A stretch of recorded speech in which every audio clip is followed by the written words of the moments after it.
नमस्कार, मी Ujjwala cooking and बेकिंगमध्ये आपले सर्वांचे स्वागत आहे। मी आज केलेला आहे सोयाबीन व्हेज पुलाव किंवा सोयाबीन व्हेज बिर्याणी। ती लहानांपासून मोठ्यांपर्यंत सर्वांना आवडेल अशी, आणि ती मी कशी बनवली त्यासाठी चला तर बघूया आजचा व्हिडिओ। चला तर साहित्य बघूया। अर्धा किलो बासमती तांदूळ, 120 ग्रॅम सोयाबीन वडी आणि चिरून घेतलेले 1 वाटी कांदा, शिमला मिर्च, फ्लावर, बटाटा आणि भिजवून घेतलेले 1 वाटी वाटाणे, हरभरा, बारीक चिरलेली कोथिंबीर, 3 ते 4 उभ्या चिरलेल्या हिरव्या मिरच्या, अर्धी वाटी तूप, अर्धी वाटी तेल, 1 तुकडा दालचिनीचा, 2 इलायची आणि चक्रफूल 2, बारीक करून घेतलेली लसूण अद्रक पेस्ट आणि चवीनुसार मीठ, लाल तिखट, हळद, काळा मसाला।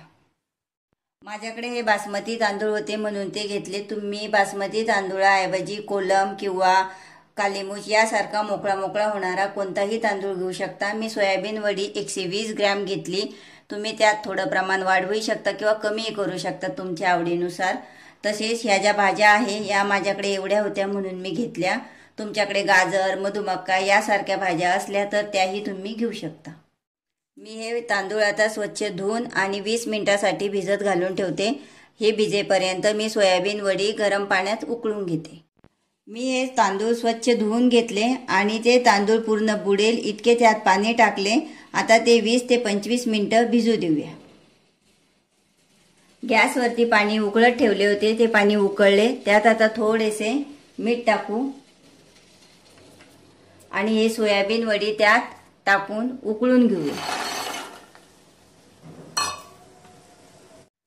आपली सोयाबीन वडी उकळून झालेली आहे। ती आता आपण चाळणीत काढून घेऊ आणि त्यातील पाणी काढून टाकू।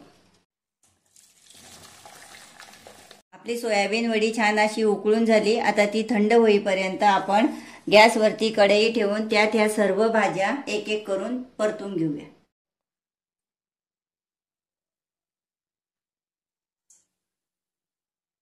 तेल तापले, आपण त्यात आता कांदा टाकून घेऊया।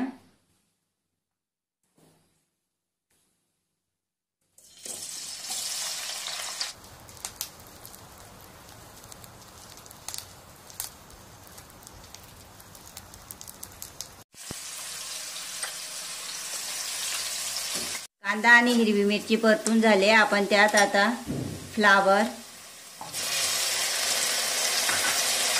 बटाटा, शिमला मिर्च टाकून छान असे परतून घेऊ।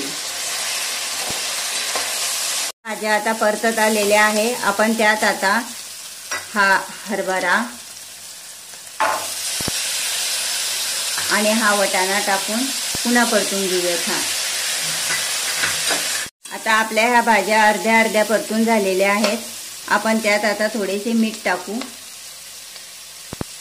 आणि पुन्हा त्याला मीडियम गॅसवरती छान परतून घेऊ।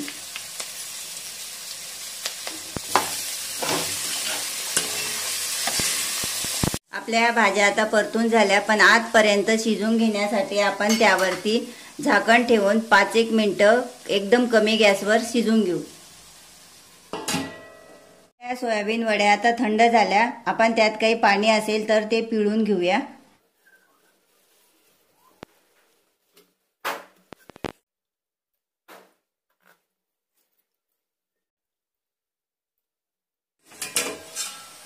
या भाज्या आता शिजलेल्या आहेत, त्या आपण एका ताटात किंवा बाउलमध्ये कशातही त्या काढून घेऊया। आपल्या सर्व भाज्या मी आता कढईतून या बाउलमध्ये काढून घेतल्या। आता थोडेसे तूप कढईमध्ये टाकून त्यामध्ये लसूण अद्रक पेस्ट तसेच ते मसाले टाकून परतून घेणार आहे।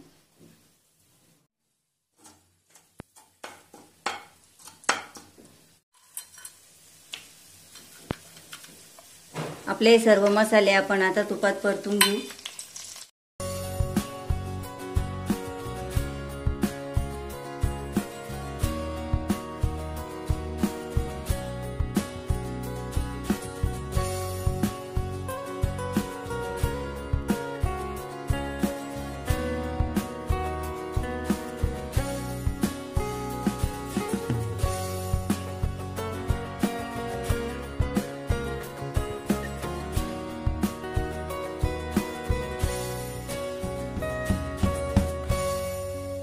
आता सर्व भाज्या, सोयाबीन वडी तसेच मसाले एकजीव झालेले आहे.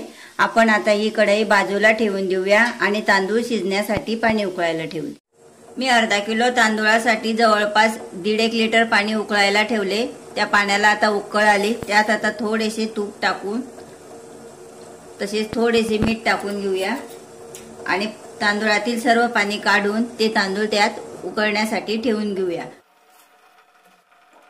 मी आता यात सर्व तांदूळ टाकून घेतले आणि तांदूळ शिजत असताना गॅस फुल स्पीडवरच ठेवा. आपला तांदूळ शिजायला टाकून 10 ते 12 मिनिटं झालेली आहेत. आपल्याला तो पूर्ण शिजवायचा नाहीये, 70 ते 80% शिजवायचा आहे. आता आपण तो खाली काढून घेऊया गॅसवरून.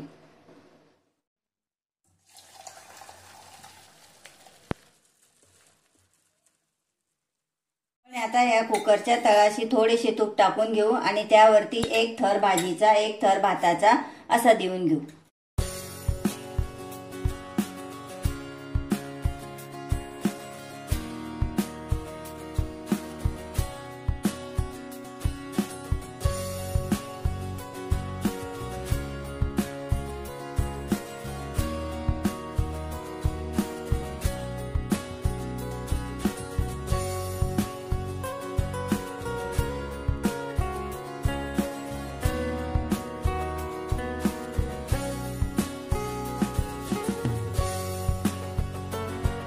आता एक भाजीचा आणि एक भाताचा असा थर देऊन झालेला आहे. त्यावर आता आपण 1 चमचा तूप टाकून घेऊ आणि झाकण लावून मंद गॅसवरती 3 ते 4 मिनिटं शिजून घेऊ. आपला कुकर लावून आता 4 ते 5 मिनिटं झालेली आहेत. आपण आता गॅस बंद करू आणि कुकरला थंड होऊ देऊया. आपला सोयाबीन व्हेज पुलाव किंवा सोयाबीन बिर्याणी रेडी झालेली आहे. आपण आता ती प्लेटमध्ये काढून घेऊया.